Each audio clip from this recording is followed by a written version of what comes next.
अस्सलाम वालेकुम। मैं वकीम मोहम्मद शहजाद और आज हम हाजिर हुए हैं नए टॉपिक के साथ। और वो टॉपिक है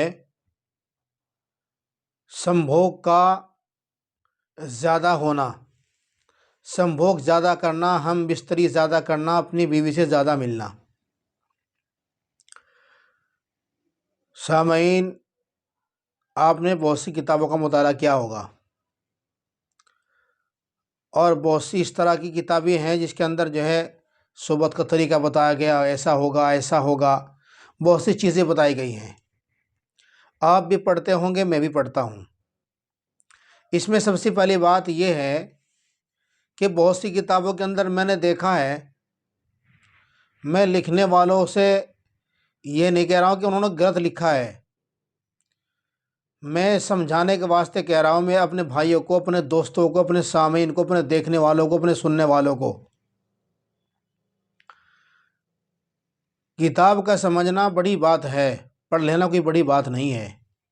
वही चीज़ आप पढ़ते हैं, आप कुछ और समझते हैं, वही किताब हम पढ़ते हैं, हम कुछ और समझते हैं। एक मर्तबा की बात है, मैं किताब पढ़ रहा था, उसमें लिखा हुआ था कि आदमी, किस तरह का आदमी कितने दिन के बाद कितनी मर्तबा सोबत संभोग कर सकता है, अपनी अहलिया से, अपनी बीवी से मिल सकता है। किसी में लिखा था कि फला मिजाज का आदमी 3 दिन में एक मर्तबा सोबत कर सकता है, किसी में लिखा था कि रोज़ कर सकता है, किसी में लिखा था 8 दिन में कर सकता है, किसी में लिखा था 1 महीना कर सकता है। सबसे पहली बात तो ये है, अगर हम तंदुरुस्त रहना चाहते हैं, इस काम से जो है थोड़ा दूर रहना होगा। अब हमारा मामला ये है, ख्वाहिश उभरे या ना उभरे, मर्द औरत लेटे और काम शुरू हो गया। हम आज आपको बताना चाहेंगे कि इंसान का सोबत का सही वक्त क्या है, इंसान का सही सोबत का वक्त क्या है, कि किस वक्त इंसान को सोबत करनी चाहिए, किस वक्त नहीं करनी चाहिए। आज हमारे नौजवान बहुत सी बुरी आदतों के अंदर मुलविस हैं। वो नए नए तरीके के स्टाइल देखते हैं और फिर उन तरीक़ों को अपने अहलिया पर इस्तेमाल करते हैं, जिनसे बहुत नुकसान होता है। बाज़ हमारे पास केसेस आते हैं कि इस तरह की बात है और अब तक कोई बच्चा नहीं है, तो पता चला कि ये उल्टे सुल्टे तरीके से सोबत करते थे। किसी को घोड़ी पसंद आती है, किसी को गधी पसंद आती है, किसी को बंदरी पसंद आती है, किसी को मुर्गी पसंद आती है। इस तरीके से कोई किस तरीके से आसन आसन लगा कर सोबत करता है, कोई किस तरीके से आसन लगा सोबत करता है। दुनिया के अंदर बहुत तरीके सोबत करने के हैं, अपनी अहलिया से मिलने के हैं, पर सबसे जो आसान और सबसे बेहतरीन, जिसको इस्लाम ने पसंद किया और समझदार डॉक्टर हकीम ने पसंद किया, वो ये है कि औरत नीचे और मर्द ऊपर हो। सबसे पाक और सबसे आसान और सबसे अच्छा तरीका जो है वो ये है, और सबसे बुरा तरीका ये है कि औरत ऊपर हो, मर्द नीचे हो। एक साहब आए कि हमने अल्ट्रासाउंड कराया है, कि पता चला है कि अल्ट्रासाउंड के अंदर हम ये बच्चेदानी जो है, जिसे रहम बोलते हैं आम जबान में, कि ये उलट गई है। पहले एक बच्चा है, दूसरा बच्चा होने में नहीं आ रहा, कि ये उलट गई है। तो फिर हमने जब उसका जायज़ा लिया और बातचीत की, पता चला इन साहिबान का अंदाज़ा नहीं किया जा सकता कि कितने तरीके से सोबत कर लेते हैं। तो पता चला गलत तरीके से, गलत तरीका इस्तेमाल करके फरीक सानी को, दूसरे आदमी को, अपने पार्टनर को नुकसान पहुंचा दिया है। अब परेशान हो फिरते हैं, बात बात का जिंदगी भर औलादी नहीं होती है। जब रहम उलट जाता है तो बच्चे ठहरने का सवाल ही नहीं बनता। एक मरतबा इस तरह की बात है कि उसके जो है गुर्दों के अंदर पथरी थी। गुर्दों के अंदर जो पथरी थी, तो मैंने उसको दवा दे दी, और वो दवा रहम को ताकत देने वाली भी थी, क्योंकि हकीम जानता है कि कौन सी दवा कितनी मिराज में काम कर सकती है, किसका क्या मिजाज है, मैं पहले भी बता चुका हूँ आपसे। तो मैंने जो उसको दवा दे दी, पथरी भी साफ हो गई और रहम जो था वो सही हालत पर आ गया। अब वो तो इस चक्कर में थी कि अब तो मुझे हमल ठहरता ही नहीं है। जब वो दवा खाने के बाद अपने शोहर के पास गई तो हमल ठहर गया। नहीं, ये किस तरह हुआ? तो पता चला ऐसी दवाएं मौजूद हैं जो रहम उलट जाता है, फिर सही हालत पर आ जाता है। तो मेरा कहने का मकसद ये है कि ये हैवानत के तरीके छोड़ करके इंसानियत के तरीके पे आना चाहिए। जानवरों से अकल हासिल कीजिए, जानवरों से अकल हासिल कीजिए। इनके अंदर अगर आप किसी भी चीज़ को इबरत की निगाह से देखेंगे, किसी भी मौजू पर, किसी भी मोड पर देखेंगे, तो आपको कुछ ना कुछ इससे इल्म हासिल होगा। ये जो इनीमिया चला है, ये जानवरों से सीखा गया है, जानवरों से सीखा गया इसको। मैं एक मरतबा पढ़ रहा था, दारुल के अंदर जो लाइब्रेरी है वहाँ मुताले की जो सुविधा उपलब्ध है, वहाँ मुताला कर लेते हैं। तो मैं पढ़ रहा था कि एनीमिया जानवरों से सीखा गया।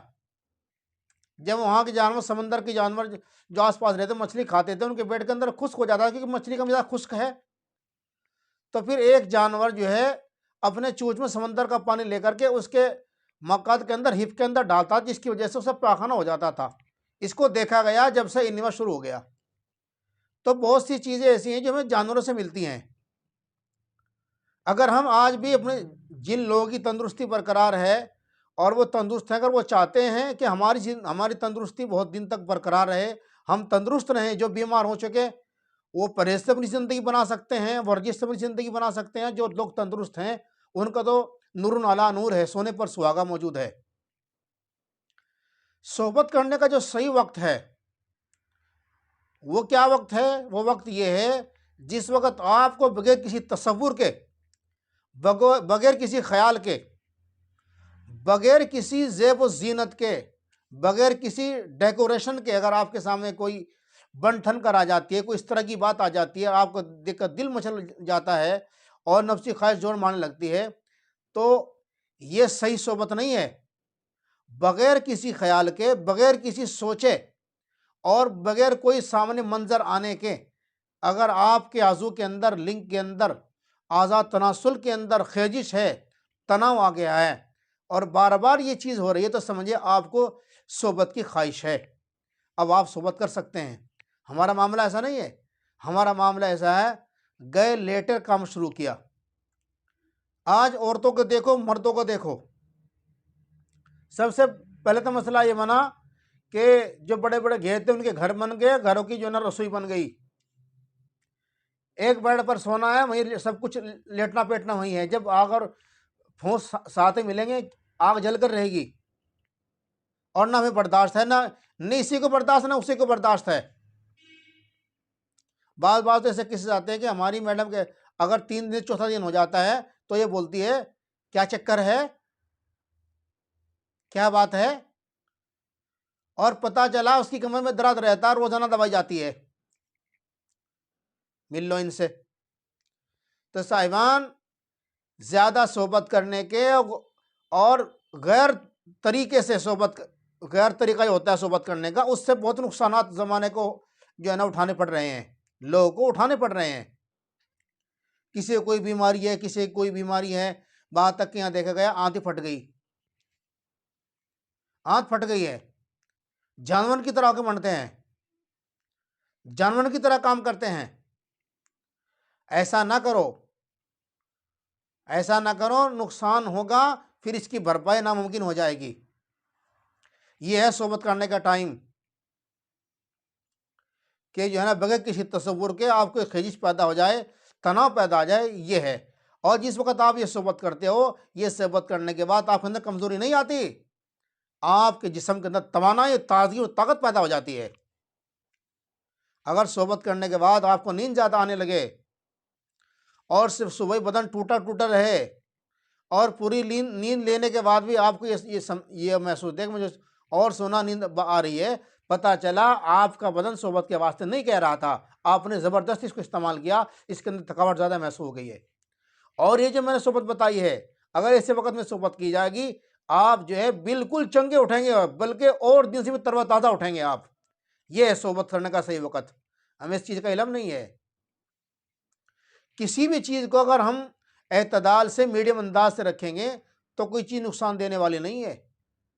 और जब हम कोई भी चीज़ जो है हद से ज़्यादा करेंगे उसका नुकसान होगा। पानी ज़्यादा पीना शुरू कर दो, जो है मामला ख़राब हो जाएगा। घी ज़्यादा खाना शुरू कर दो, वो नीचे को निकलना शुरू हो जाएगा, पता भी नहीं चलेगा। तो इस तरीके से जो है कोई भी चीज़ अगर हम हद से ज़्यादा करेंगे तो उससे नुकसान होगा।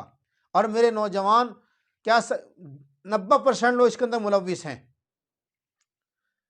ज़्यादा सोबत करने से मर्द के सेहत पर फ़र्क पड़ता है, औरत के सेहत पर फ़र्क पड़ता है। बात बिल्कुल चेहरे सूख जाते हैं। पता चला कि अगर एमसी होती है, 2-4 कतरे खून के दिखा देता, बाकी दिखाई नहीं देता, सब दर्द मारता है। कोई कहते हैं मवाद सा आता रहता है, बदबू आती है उसके अंदर। क्यों? इसके अंदर राय कुछ नहीं है। सोबत कर करके जिस्म ही खाली कर दिया है। अब जिस्म के अंदर भी दर्द, पेट में दर्द, लेटिन नहीं आती, भूख नहीं लगती, एमसी ठीक तरीके से नहीं होती, कुछ काम करने को मन नहीं करता है, चेहरा पिचक गया है, गाल पिचक गए हैं, चेहरे पर कील मुहासे निकल आए हैं, अजीब चेहरा, जो पहला खूबसूरत चेहरा था, सेब की तरह का रंग और दमकदार दहकता हुआ, और आज इसे देखकर डर लगता है। तो यह है ज़्यादा सोबत करने के नुकसानात। हमें चाहिए जब तक इस तरह की चीज़ पैदा ना हो, अगर हम तंदुरुस्त रहना चाहते हैं, अगर बीमार रहना चाहते हैं, खूब कीजिएगा। किसी के बाप का क्या जाता है। अगर आदमी किसी की नसीहत मान ले, अपना ही फ़ायदा होता है, नहीं माने तो नुकसान भी उसी का होता है। तो इसलिए आज हम लेकर के आए थे ये कि ज़्यादा सोबत करना कितना नुकसानात हैं, और जो है ना सही तरीके से सोबत करनी चाहिए और किस वक्त करनी चाहिए। और इसकी एक चीज़ बताते चले हम आपको, जिस वक्त आप सोबत कर लेते हैं उसके बाद जो है ना 30 ग्राम 50 ग्राम गुड़ खा लें, इससे बहुत फ़ायदा होता है, आदमी तंदुरुस्त उठता है। ज़्यादा चीज़ कोई भी करोगे आप, हद से ज़्यादा कोई भी काम, देखो अगर आप वर्जिश करोगे हद से ज़्यादा जब बेकार हो जाओगे, काम करोगे जब भी बेकार हो जाओगे, सोबत करोगे जब भी बेकार हो जाओगे, हद से ज़्यादा खाना खाओगे जब भी बेकार हो जाओगे, पानी पियोगे जब भी बीमार हो जाओगे। तो इसलिए आप जो है ना हद एतदाल में, मीडियम अंदाज में काम करें, कभी कोई नुकसान नहीं होगा। इसलिए हम आज लेकर के आए थे ये वीडियो, ताकि उम्मत को फ़ायदा हो। जहाँ इतनी दवाई बताई जाती है ये वसूल बताए जाएँ, वसूल से सेहत बरकरार रहती है, दवा की कम ज़रूरत पड़ती है। जब वसूल टूटते हैं तो महंगी महंगी दवाई खानी पड़ती है और तंदुरुस्ती हासिल नहीं होती। तो आप हमारे चैनल को सब्सक्राइब कीजिए, लाइक कीजिए, शेयर कीजिए, ताकि आपको फ़ायदा, उम्मत को फ़ायदा हो। और जो है ये चीज़ें ज़रूर बतानी चाहिए कि भाई कैसा होना चाहिए मामला, कैसा नहीं होना चाहिए, ताकि मुझे फ़ायदा हो रहा है, मेरे दोस्त का फ़ायदा हो जाए, मेरे भाई को फ़ायदा हो जाए। तो इसलिए जो है ना हमारे चैनल को आप शेयर करें और लाइक भी करें।